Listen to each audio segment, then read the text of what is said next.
Bicara tentang bagaimana kehutanan di Indonesia dalam kajian buku tersebut. Saya melihat ada pembelaan besar-besaran dari UGM. Nah, kaitannya dengan Tony Prasetyono terbukti bahwa UGM sesungguhnya sudah berpolitik. Teman-teman sekalian, ini saya ngomong sambil dengan rasa tidak enak betapa pengaruhnya Pratikno. Dan kalau kita bicara Pratikno, itu berarti mundur bagaimana Joko Widodo ketika masuk sebagai wali kota dengan satu istilah, Solo meng-Indonesia. Kampus di Indonesia tidak pernah terlepas dari panggung politik. Tidak peduli itu UI, tidak peduli itu UGM, tidak peduli itu ITB. Termasuk saya punya catatan tersendiri tentang UGM. Ketika Joko Widodo kampanye pada 2014, ada satu tokoh UGM yang menyatakan, kalau Joko Widodo terpilih, maka dolar akan menjadi Rp10.000. Ingat tokohnya siapa? Siapa tokohnya? Udah meninggal. Benar sekali. Tony Prasetyono. Dengan bangga dia dalam sebuah TV menyatakan jika Joko Widodo terpilih, maka dia akan menjadikan $1 sampai dengan 10.000. Tapi sebelum itu ada perdebatan saya menarik di Fakultas Kehutanan. Teman-teman, ini berkaitan juga dengan situasi akademik. Lawan saya Sobari Arusijito. Dihadiri oleh mantan Menteri Kehutanan Jamaluddin Suryohadikusumo, ya, era Soeharto. Kami bicara tentang bagaimana kehutanan di Indonesia dalam kajian buku tersebut. Saya melihat ada pembelaan besar-besaran dari UGM. Nah, kaitannya dengan Tony Prasetyono terbukti bahwa UGM sesungguhnya sudah berpolitik. UGM sesungguhnya sudah berpolitik. Kasus berikutnya adalah sebelumnya, pernah ingat kasus Budiono? Kasus Senturi? Ingat ya? Lagi-lagi rektorat juga membela habis-habisan Budiono. Korbannya saya. Korbannya saya. Dengan cara tidak fair, Humas Rektor menyatakan Ihsanuddin Nursi bukan staf ahli Pusat Studi Ekonomi Kerakyatan. Padahal saya punya surat keputusan rektor. What's the point? Lagi-lagi rektorat melakukan tindakan politik.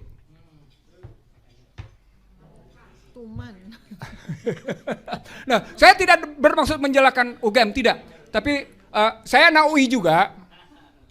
Saya tidak dalam posisi membela salah satu universitas, tapi saya ingin mengatakan ada peristiwa di mana yang namanya universitas pasti bermain politik jika kemarin kalau ini kan ada Rismon, ada Tifa, ada Rasulyo. Anda saksikan nggak? UGM makin megah atau enggak?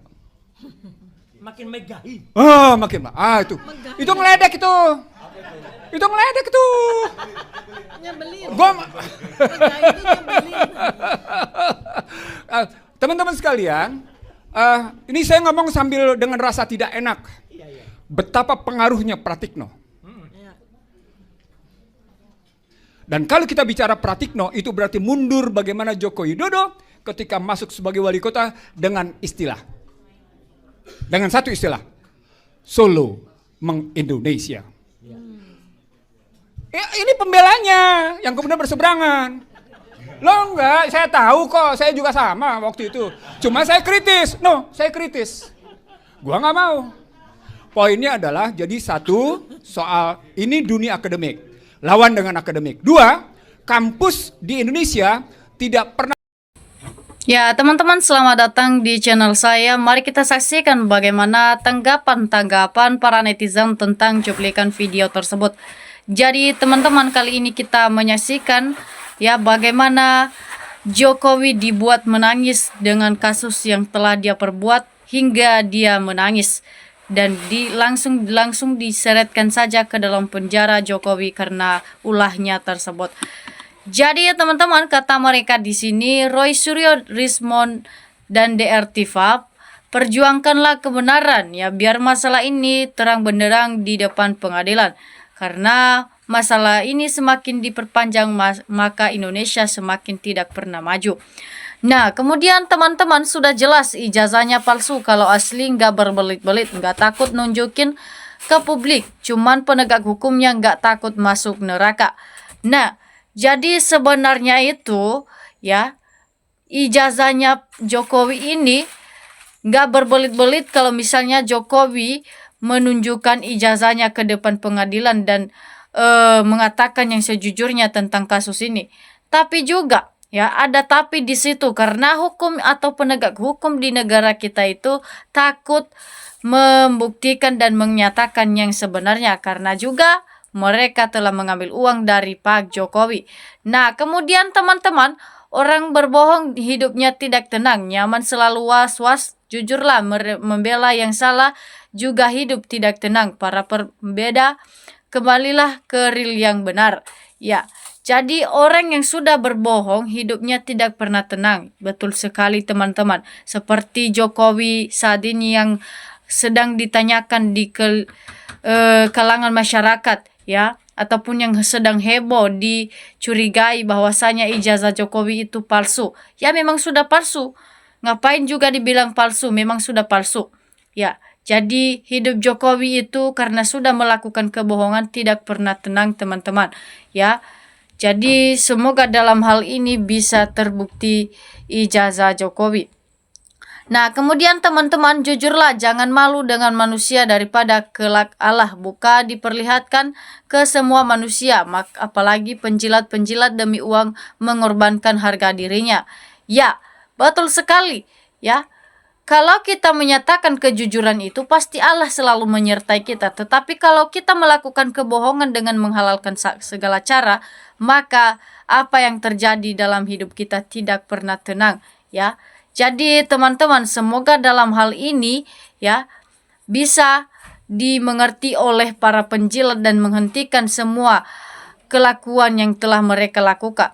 Ya, jadi kalau betul ijazah Jokowi palsu, tangkap Jokowi dan Rektor UGM. Betul, sudah pasti itu. Kalau memang ijazah Jokowi itu palsu, wajib ditangkap Jokowi dan langsung diseret ke dalam penjara Ibu Ova Emilia ini, karena termasuk Ibu Ova Emilia ini yang mati-matian membela ijazah Jokowi. Jadi teman-teman ya, daripada juga ada apa udah dapat tahu aspulasnya, buang waktu aja. Nah, cari panggung kebencian di belakang egonya. Nah, jadi Jokowi tidak punya ijazah asli, dia hanya punya fotokopi yang direkayasa selama ini. Ya, jadi mungkin Jokowi telah merencanakan ini semuanya sebelum jadi presiden, ya, dan merekayasan ijazahnya. Jadi itulah yang sangat dicurigai dari ijazah Jokowi ini sebenarnya, karena mungkin karena hanya fotokopi yang ada, maka itulah yang dipertanyakan masyarakat sekarangnya, ya. Mungkin mereka tidak berterima ketika ijazah Jokowi dipalsukan oleh dirinya sendiri. Namun dalam hal itu mari kita saksikan semua yang mereka katakan itu, ya, biar Jokowi langsung dipenjarakan saja. Nah, jadi teman-teman, 10 tahun Jokowi berkuasa, 1 universitas dirusak, 2 kepolisian dirusak, 3 jaksa dirusak, KPK dirusak, dan kelima BUMN dirusak, dan juga hutan dirusak, laut dirusak, undang-undang dirubah, 9 tangkap Pratikno.